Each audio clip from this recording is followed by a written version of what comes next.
Hello friends, welcome to KVS special channel. जैसा कि आप सब जानते हो कि मैंने केवीएस की क्लासेस स्टार्ट कर दी है। आपकी जो एनवायरमेंटल स्टडीज ईवीएस वाला पार्ट है उसकी, और ये सब टॉपिक जो मैं दिखा रही हूँ पॉपुलेशन की क्लासेस मैंने स्टार्ट कर दी है। पार्ट 3 तक मैंने अपलोड कर दी है। अगर वो नहीं देखे है तो पहले वो जरूर देखिएगा, क्योंकि इस क्लास का बेस जो है वो 3 क्लासेस है। और आपको एक चीज और बताना चाहूंगी कि आपको भी पता है कि पिछले साल जो केवीएस का सिलेबस चेंज हुआ है, ठीक है, तो पीआरटी की अगर मैं बात करूं तो पॉपुलेशन वाले चैप्टर में से 4 क्वेश्चंस देखने को मिले हैं। 4 नंबर बहुत मायने रखते हैं। तो यही कहूंगी कि वे सारी क्लासेस आपके लिए इम्पोर्टेंट है। और आज हम करेंगे पार्ट 4। पार्ट 4 में थोड़ा सा हम डिस्कस करेंगे एक आध जो टॉपिक रह गया है उनके बारे में, और उसके अलावा जो हमारे प्रीवियस ईयर में क्वेश्चंस आए हैं वो भी हम देखेंगे। और इसके अलावा और भी बहुत सारे एमसीक्यू क्वेश्चन देखेंगे। कल भी एक क्लास होगी पार्ट 5 जिसमें सिर्फ एमसीक्यू होंगे। आज भी कुछ एमसीक्यूज करने की कोशिश की जाएगी, ठीक है, जितने होंगे हो जाएंगे, लेकिन पार्ट 5 में भी एमसीक्यू होंगे ताकि आपका कोई भी क्वेश्चन आए आप उसको आसानी से कर सको। और जो भी एमसीक्यूज होंगे वो एग्जाम पॉइंट ऑफ व्यू के अकॉर्डिंग बहुत इंपॉर्टेंट रहने वाले हैं। कहीं ना कहीं वो पेपर प्रीवियस पेपर्स में आपको देखने को मिले होंगे। वो क्वेश्चंस ऐसे होंगे, चाहे वो एसएससी में आए हो, चाहे वो किसी और अन्य एग्जाम में देखने को मिले हो। तो without wasting our time let's start the class. तो पार्ट 4 हम पढ़ रहे हैं पॉपुलेशन, ठीक है। पॉपुलेशन में एक चीज हमें थोड़ा सा जो जानना है वो है कि भारत के राज्यों में आप सब जानते हैं कि जो पॉपुलेशन है वो कहीं पर ज्यादा है, कहीं पर कम है, कहीं पर मतलब मीडियम है। तो उन सब के क्या कारण है, क्या नहीं, थोड़ा सा इसके बारे में भी जानना जरूरी है, ठीक है। कि पॉपुलेशन हमारी जो है उसका डिस्ट्रीब्यूशन किस तरीके से है, डिस्ट्रीब्यूशन किस तरीके से है पॉपुलेशन का, ठीक। तो एक चीज आपको जानने की जरूरत है कि कहाँ पर क्या रीजंस हैं जहां पर पॉपुलेशन कम होती है और क्या रीजंस है जहां पर पॉपुलेशन जनसंख्या अधिक देखने को मिलती है। तो इसमें सिर्फ ये देखने को ये टॉपिक पॉपुलेशन डिस्ट्रीब्यूशन है, इसमें यही जाना जाएगा। क्योंकि हो सकता है आपको पॉपुलेशन डिस्ट्रीब्यूशन में कुछ एक स्टेटमेंट टाइप क्वेश्चन बना दे और उसके 4 स्टेटमेंट दे दे कि इन इन वजहों से पॉपुलेशन ज्यादा होती है, इन वजहों से पॉपुलेशन कम होती है, इनमें से कौन सा कथन सही है और कौन सा गलत है। तो इस वजह से ये टॉपिक भी कराया जाएगा। और तो विदाउट वेस्टिंग टाइम बताती हूँ कि जो पॉपुलेशन है वो पॉपुलेशन, ध्यान से सुनना है बिल्कुल, जो हमारी जनसंख्या है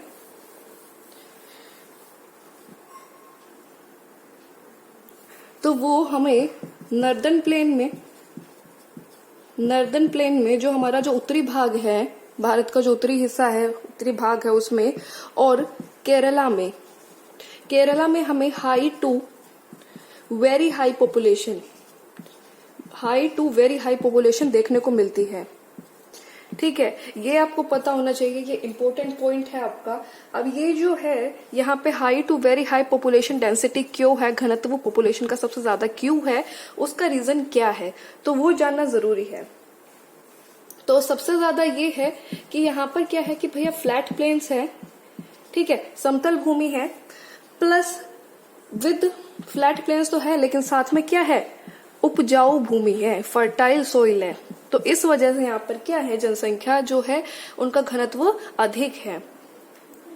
और यहाँ पर हमें अबंडेंट रेनफॉल भी मिलती है। जो वर्षा है वो इतनी होती है कि हमारी जो फसलें हैं वो अच्छे से तैयार हो सके। तो ये जो चीजें हैं ये आपको जानने की जरूरत है। अब लेस पॉपुलेशन या कम पॉपुलेशन हमें कहाँ देखने को मिलती है उनके बारे में बात करते हैं, ठीक है। लेस पॉपुलेशन हमें मिलती है रज्ड टेरेन, जो हमारा पहाड़ी क्षेत्र है, ठीक है, जहां पर अनफेवरेबल क्लाइमेट हो। अनफेवरेबल क्लाइमेट मतलब आप लेह लद्दाख में देख लीजिए, वहां पर पॉपुलेशन डेंसिटी बहुत ज्यादा लो है, ठीक है। सिक्किम साइड देख लीजिए, वहां पर क्या है, अनफेवरेबल क्लाइमेटिक कंडीशंस है। तो ये इसी वजह से क्या होगा कि अगर क्लाइमेट कंडीशंस ही अच्छी नहीं है या फिर आपकी जो सॉइल है वो फर्टाइल नहीं है, ठीक है, इनफर्टाइल सॉइल, भूमि जो है आपकी वो उपजाऊ नहीं है, रेनफॉल पर्याप्त मात्रा में नहीं होती है, रेनफॉल पर्याप्त मात्रा में नहीं होती है, तो वहां पर आपको हमें कम जनसंख्या देखने को मिलती है। ठीक है, तो ये सारा आपका इम्पोर्टेंट है। और इसका एक मैं मैप भी दिखाना चाहूंगी ताकि आपको इसके बारे में और क्लियर हो जाए। तो ये आप मैप देख सकते हो, ये जो है भारत के होप कि आपको ध्यान से दिख रहा होगा। ठीक है, ये जो है भारत का जनसंख्या घनत्व दिखा रहा है ये मैप। और जो ये आपका ब्राउन वाला पार्ट, जो आपको डार्क ब्राउन वाला पार्ट दिख रहा है बच्चे, ये 501 से अधिक यहाँ पर प्रति वर्ग किलोमीटर, मतलब डेंसिटी जो है पर यूनिट एरिया होती है ना, तो प्रति वर्ग किलोमीटर में 501 से ज्यादा पॉपुलेशन जहाँ पे है। तो उनमें कौन कौन से आ रहे हैं? दिल्ली आ रहा है, यूपी आ रहा है, बिहार आ रहा है, हमारा वेस्ट बंगाल आ रहा है और केरला आ रहा है। तो यही मैंने बात कही है कि नॉर्दर्न प्लेन में और केरला में आपको high to very high population density देखने को मिलती है। और वही बात करूं रज्ड टेरेन या फिर आपका जो माउंटेनियस हिली एरिया है और जहां पर आपकी अनफेवरेबल क्लाइमेट कंडीशंस है, तो वहां पर ये देखिए व्हाइट व्हाइट सा जो आपको बिल्कुल लाइट येलो जो दिख रहा है ना, 100 से कम, तो इसमें कौन कौन सा है आपका? ये जम्मू कश्मीर वाला एरिया, ये बिल्कुल यहाँ पर आपकी जो पॉपुलेशन डेंसिटी है लेह लद्दाख वाला, तो यहाँ पर काफी कम है भाई। ठीक है, साथ में ही अरुणाचल प्रदेश में भी आपकी जो है वो पॉपुलेशन डेंसिटी बिल्कुल लीस्ट है और मिजोरम में भी आपकी बहुत कम पॉपुलेशन डेंसिटी है। तो ये जो है ये बहुत इंपॉर्टेंट मैप है। और फिर ये जो मीडियम पार्ट है ये गुजरात, महाराष्ट्र, आंध्र प्रदेश, कर्नाटक, तमिलनाडु का है। यहाँ 251 से लेकर 500 तक प्रति वर्ग किलोमीटर में घनत्व लोगों का देखने को मिलता है। तो ये भी आपके लिए बहुत इंपॉर्टेंट है। आप चाहो तो स्क्रीनशॉट ले सकते हो क्योंकि अब मैं इसको रब करने वाली हूँ। ठीक है, और एक टीचर ने मुझसे कहा है कि हमारा जो है आप लिखते हो तो इसमें टाइम वेस्ट ज्यादा होता है क्योंकि आप सिर्फ मतलब लिखते रहते हो और वीडियो फिर उसकी वजह से काफी लंबी होती है। तो उन्होंने कहा है कि आप पॉज कर लिया करिए और लिख लिया करिए, उसके बाद आप समझा दिया करो। तो मैं सोच रही हूँ, मुझे भी ऐसा लगा क्योंकि मैं भी अपने आप को रिफ्लेक्ट करती हूँ कि भाई मैं कुछ ठीक से पढ़ा रही हूँ या नहीं, तो मुझे भी यही चीज लगी। तो इस वजह से अगर ज्यादा लिखने का होगा तो वो मैं लिख करके फिर आपको पढ़ाया करूंगी, तब तक पॉज करूंगी ताकि आपका भी टाइम बचे और वीडियो में काफी ज्यादा कंटेंट आ सके। थोड़ा सा जानने की जरूरत है हमें ऑक्यूपेशनल स्ट्रक्चर या फिर व्यावसायिक संरचना के बारे में। ये टॉपिक भी आपका इम्पोर्टेंट है क्योंकि बहुत बार हमें चीजें देखने को मिलती है, इनमें से क्वेश्चंस देखने को मिलते हैं। तो ऑक्यूपेशनल स्ट्रक्चर्स बेसिकली बेटा 3 प्रकार के होते हैं। ठीक है, कितने प्रकार के होते हैं? 3 प्रकार के। पहला होता है आपका प्राइमरी, दूसरा होता है आपका सेकेंडरी और तीसरा होता है आपका टर्शरी। इनकी हिंदी लिखना चाहूंगी। प्राइमरी को कहते हैं प्राथमिक, सेकेंडरी को कहते हैं द्वितीयक और टर्शरी को कहते हैं तृतीयक। इनमें से इंपॉर्टेंट क्या है, क्या जानने की जरूरत है? तो बेटा जानने की ये जरूरत है कि प्राइमरी जो सेक्टर है ना हमारा, उसके अंदर कौन कौन सी एक्टिविटीज आती है, सेकेंडरी जो सेक्टर है उसके अंदर कौन कौन सी एक्टिविटीज आती है, और तृतीयक जो सेक्टर है उसके अंदर कौन कौन से हमारे ऑक्यूपेशंस आते हैं। तो ये चीजें हमें जानने की जरूरत है।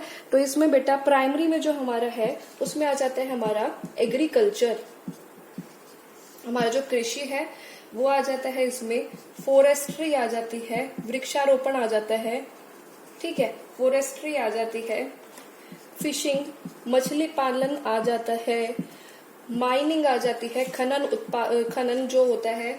ठीक है, माइनिंग एंड क्वेरिंग, जो ये जमीन के नीचे खोद करके जो मिनरल्स निकालते हैं, धातु निकालते हैं, उनको कहते हैं माइनिंग एंड क्वेरिंग। तो ये सब बेटा प्राइमरी में आता है, आपका प्राइमरी सेक्टर की ये एक्टिविटीज है। नेक्स्ट अगर बात करें सेकेंडरी में, तो सेकेंडरी में कौन कौन से आती है? तो इसमें आ जाता है आपको मैन्युफैक्चरिंग इंडस्ट्रीज।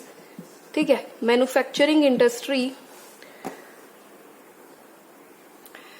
तो बेटा आप देख सकते हो कि प्राइमरी जो आपकी है, जो प्राइमरी एक्टिविटीज है उनके अंदर agriculture, forestry, fishing, mining and quarrying आ जाते हैं। सेकेंडरी में जो आपका है manufacturing, industry, building and construction work आ जाता है। और टर्शरी जो तृतीयक है उसमें transport, communications, commerce, administration and other services आ जाती है।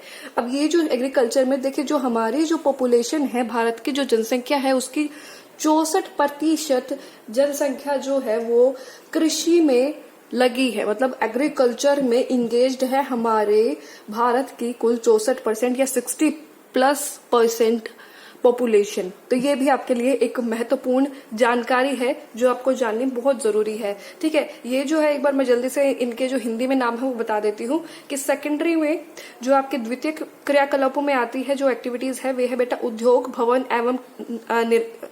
एवं निर्माण। ठीक है, निर्माण कार्य। तृतीय की अगर बात करूं तो इसमें परिवहन, संचार, वाणिज्य, प्रशासन एवं अन्य सेवाएं इसमें शामिल है। ठीक है, तो ये चीजें आपको जानने की जरूरत है। प्राइमरी में मैंने बता दिया है एग्रीकल्चर के अंदर 64% हमारी जो जनसंख्या है वो इन्वॉल्व है। सेकेंडरी में अगर बात करूं तो हमारी 13% जनसंख्या इसमें द्वितीयक सेक्टर्स में क्रियाकलापों में इन्वॉल्व है। ठीक है, तृतीय क्रियाकलापों में जो हमारे भारत की जो जनसंख्या है वो है 20% टर्शरी में इन्वॉल्व है। तो ये भी जो आंकड़ा मैंने बताया है ये भी आपको जानना बहुत जरूरी है। तो एक चीज और इसमें बताना चाहूंगी कि बेटा एक होता है डेवलप्ड कंट्रीज, ठीक है, एक होता है डेवलप्ड कंट्रीज और एक होता है डेवलपिंग कंट्रीज। आपको पता होगा कि India is a developing country.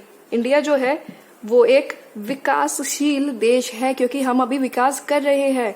और डेवलप्ड कंट्रीज वो है जैसे यूएसए आपका आ गया, जैसे इटली आपका आ गया, ठीक है, फ्रांस आ गया, ब्रिटेन आ गया, तो ये सब जिन्होंने विकास कर लिया है। ठीक है, तो डेवलप्ड कंट्रीज में अगर बात करूं, डेवलप्ड कंट्रीज में जो जिन्होंने विकास कर लिया है उनकी अगर मैं बात करूं तो बेटा उसमें सेकेंडरी और टर्शरी एक्टिविटीज ज्यादा देखने को मिलती है। सेकेंडरी और टर्शरी एक्टिविटीज में लोग जो जनसंख्या है वो इन कार्यों में ज्यादा देखने को मिलती है। डेवलपिंग में जो प्राइमरी एक्टिविटीज है, प्राथमिक क्रियाकलाप है, उनमें लोग ज्यादा देखने को मिलते हैं। यही वजह है कि हमारे जो एग्रीकल्चर है उसमें 64% हमारी जनसंख्या इसमें लगी हुई है। ठीक है बेटा, आप चाहो तो इसका स्क्रीनशॉट एक बार ले सकते हो। आई होप ले लिया होगा आपने स्क्रीनशॉट। ठीक है, रब करती हूँ। अच्छा, इसके साथ एक बात और बताना चाहूंगी कि जो भारत जैसा मैंने बताया कि डेवलपिंग कंट्री है, मतलब कि एक विकासशील देश है, तो अब जो इंडस्ट्रियलाइजेशन हमारे देश में बढ़ रही है, ठीक है, तो उसमें या अर्बनाइजेशन हो रही है, ठीक है, नगरीकरण जो हो रहा है या औद्योगिकरण जो हमारे देश में देखने को मिल रहा है, इस वजह से जो हमारा जो शिफ्ट है ना वो एग्रीकल्चर या प्राइमरी एक्टिविटीज से होकर के सेकेंडरी एक्टिविटीज में और टर्शरी एक्टिविटीज में मतलब देखने को मिल रहा है। ये होना शुरू हो गया है, प्राथमिक से द्वितीयक और तृतीयक में शिफ्ट होने लगे हैं जनसंख्या, ये कार्य करने लगे हैं जो सेकेंडरी और टर्शरी सेक्टर में आता है। ठीक है, ये जो है ये मैं कुछ आपको पॉइंट्स इंपॉर्टेंट है जो वो लिखवाना चाहूंगी कि अर्बन पॉपुलेशन अकॉर्डिंग टू, मतलब कि नगर की जो जनसंख्या थी वो 2011 के सेंसस के अकॉर्डिंग वो थी बेटा 31.16%, 31.16%, और पॉपुलेशन डेंसिटी 2011 के अकॉर्डिंग देखे तो वो थी 382% पर स्क्वायर किलोमीटर।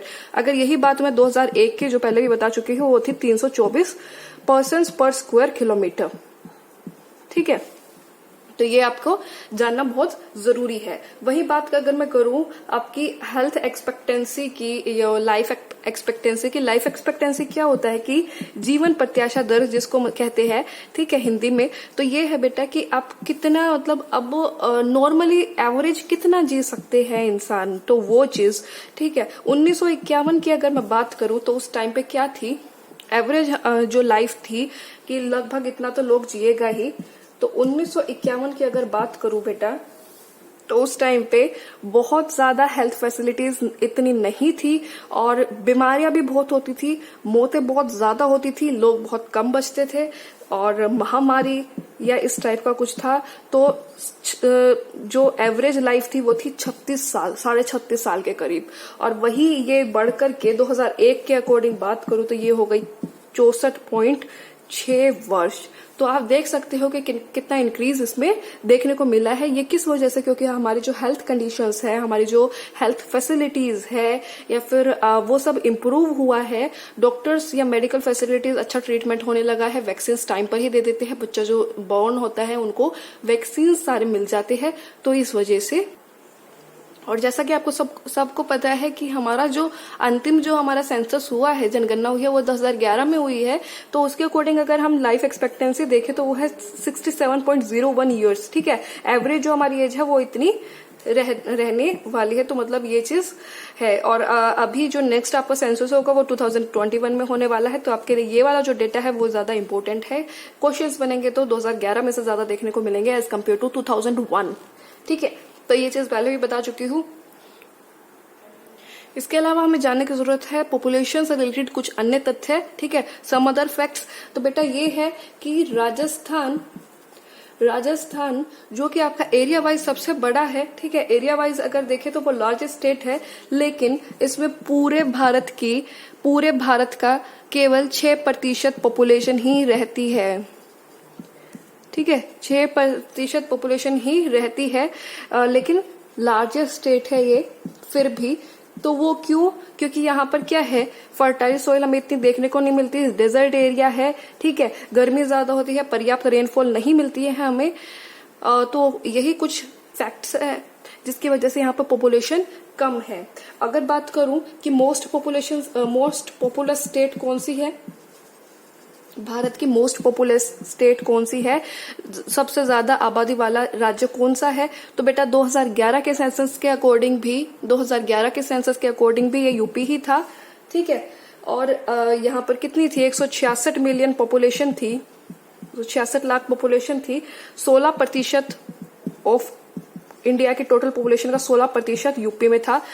ठीक है, 166 मिलियन थी। और वही बात करिए, मैंने 2001 का आपको आंकड़ा बताया है। 2011 की बात करूं तब भी मोस्ट पॉपुलस स्टेट आपकी यूपी ही थी विद 199 मिलियन पॉपुलेशन।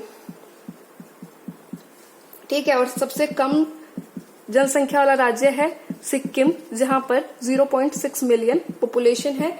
ठीक है, और अगर मैं बात करूं यूनियन टेरिटरी की या फिर केंद्र शासित प्रदेश की, तो लक्षद्वीप आ जाता है, जहां पर कम जनसंख्या है। ठीक है, 64,429 पॉपुलेशन जहां पर देखने को मिलती है। तो ये और कुछ जानकारी आपको जानने की जरूरत है, आप चाहो तो इसका स्क्रीनशॉट ले सकते हो।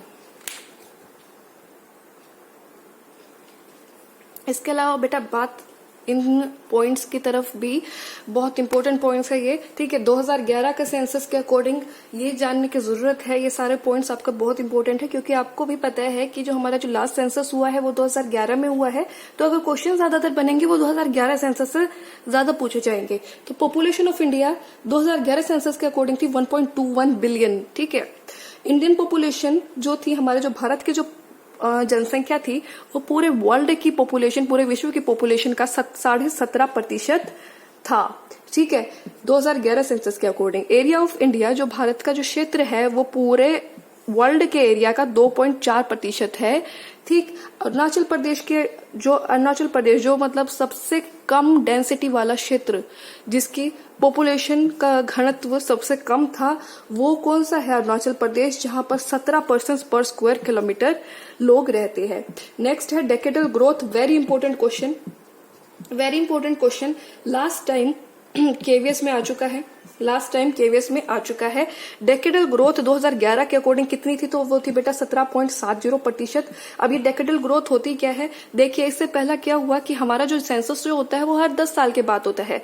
तो 2001 में जो सेंसस हुआ था उससे कितनी ज्यादा बढ़ी, तो वही आपका डेकेडल ग्रोथ है। तो ये हमारे 17.70% हमारी वृद्धि हुई। तो यही है। तो ये क्वेश्चन आपका 2000 जो आपका केवीएस, लास्ट केवीएस जो हुआ है आपका 18 वाला, उसमें देखने को मिल चुका है। नेक्स्ट है आपका एडल्ट लिटरेसी रेट जो है हमारा, जो वो है 74.04% विद डेकेड। इसमें कितना डेकेडल ग्रोथ देखने को मिला है? 9.21% का। मोटो क्या था 2011 के सेंसस का? तो वो था बेटा आवर सेंसस आवर फ्यूचर। ठीक है, हमारी जनगणना हमारा भविष्य। तो ये सब पॉइंट वेरी वेरी इंपॉर्टेंट है, कहीं पर इसका स्क्रीनशॉट ले लीजिए, आप नोट्स बना लीजिए, तो ये बहुत इंपॉर्टेंट है, ठीक है। और ये क्वेश्चंस इन्हीं फॉर्मेट में कहीं ना कहीं देखने को मिले हैं। कल जो क्लास होगी उसमें टोटली सारे आपके एमसीक्यूज कवर कराए जाएंगे, तो वो क्लास बिल्कुल मिस मत करना। पूरे चारों क्लासेस का रिवीजन भी उसमें हो जाएगी और बहुत अच्छे अच्छे क्वेश्चंस मैंने आपके अलग से भी बनाए हुए हैं और जो प्रीवियस आ चुके हैं वो भी है, ठीक है। तो वो क्लास देखना मत भूलिए। आपको कैसे लगी क्लास आप कमेंट बॉक्स में बता सकते हैं, कोई अगर सजेशन हो तो वो भी दे सकते हो। आपने ये वीडियो देखे उसके लिए thank you so much and all the best for your future. Video को ज्यादा से ज्यादा शेयर सब्सक्राइब जरूर कीजिए, ज्यादा से ज्यादा शेयर कीजिए, क्योंकि वीडियो बहुत कम लोग देख रहे हैं, इसी वजह से बहुत लेट वीडियो आया है ये वाला। So thank you so much.